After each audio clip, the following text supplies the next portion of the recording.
Sieltä löytyy äänilevytehdas Sointu kattopalaneena 5. maaliskuuta 2006. Me suunnilleen tasan vuosi sitten löydettiin se ja silloin se oli melko prima kunnossa.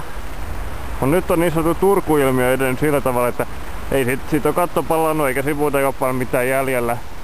Purku piti alkaa jo joskus tammikuun helmikuun vaihteessa purku-uhkaa, mutta se nyt jostain kummasta ei ole vielä purettu. Vaikka purkamisen piti alkaa välittömästi, ellei valituksia tulee. Nyt on tosiaan maaliskuu jo ja ajateltiin nyt, että käydään nyt tämä Sointu ensimmäiseksi katsastamassa, kun tätä videota tehdään. Niin että se nyt on kaikkein uhanalaisin kohde tällä hetkellä. Heti sen palon jälkeen niin Sointu tukittiin huolella, mutta nyt on taas joku avannut takaove tuolla ja sinne pääsee kaikki sisälle.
No niin, nyt me ollaan täällä Soinnun talolla 5. maaliskuuta 2006 ja sulle viimeinen kerran, kun täällä on mahdollista käydä.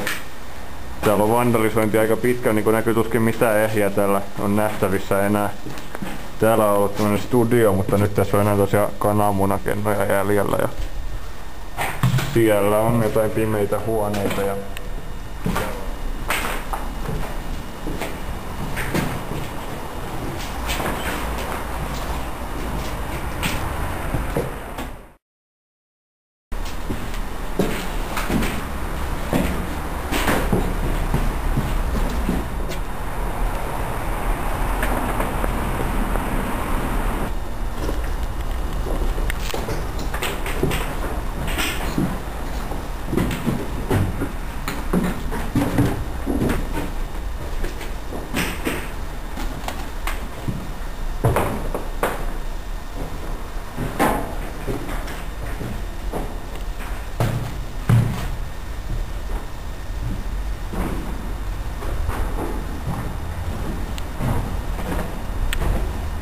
täällä kakkoskerroksessa on näköjään katosta tippunut kaikki sementti tähän lattialle paksuksi kerrokseksi kaiken tämän roinan päälle.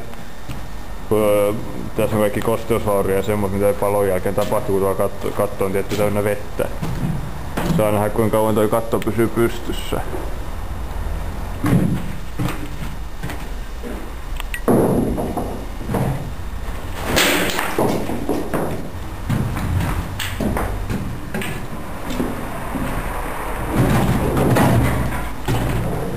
Täällä on sijainnut suihku. Tässä ennen oli ne rappuset tuolta alakerrasta päättyy tähän.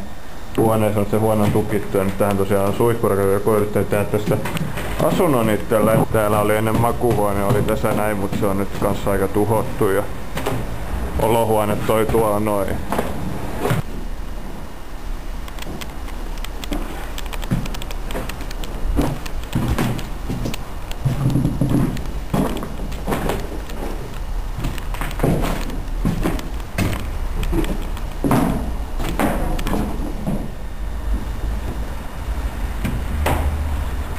Siinä on näitä koneosia, mitä täällä on ollut, ja tuolla katossa kulkee toi hihna akseli, vanhaa voimavälitystekniikkaa. Tässä on taas esimerkki aika rajusta vandalismista.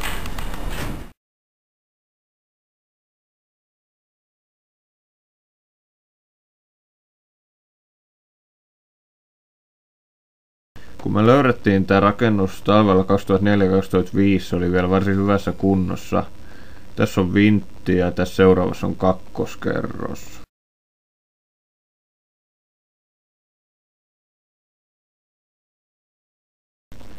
Mutta sitten keväällä, kesällä ja alkusyksystä 2005 tämä paikka vandalisoitiin aivan täysin. Tässä on kakkoskerros vandalisoinnin jälkeen syksyllä. Kaikki seinät hajalla.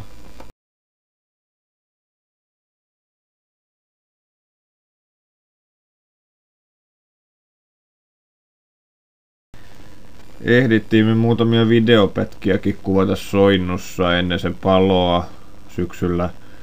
Tämmöistä heiluvaa ja surkeata kuvaa, mutta kyllä tästä nyt käy ihan ilmi tällä tavalla kolmiulotteisesti, miten se oli pistetty aivan hajalle.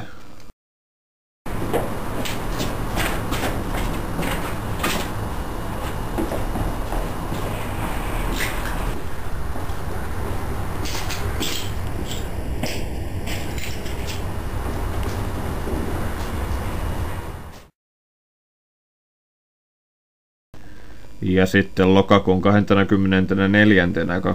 Sointu jakoi Ipnoksen ja Raunastolan rehutehtaan varaston kohtalon. Vintti paloi täysin tuhopolttaja-asialla.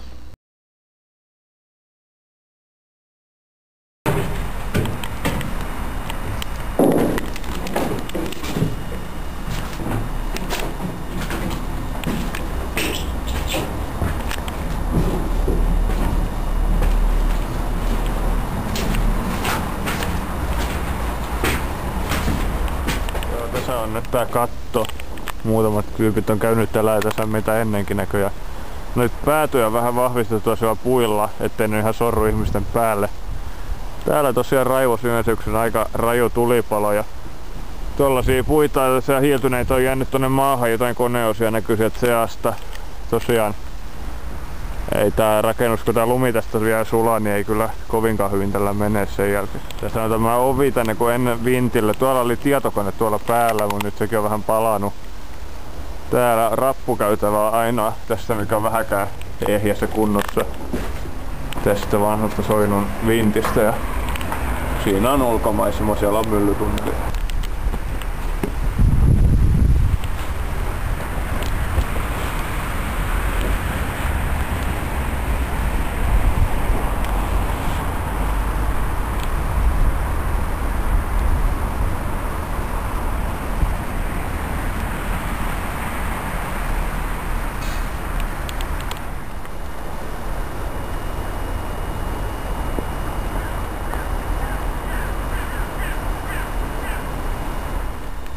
Kumiat on maisemat täältä, joo. Tähän on aika kallis tontti ja tähän joku turha virastotalo rakennetaan, ainakin suunnitellaan tähän kovasti.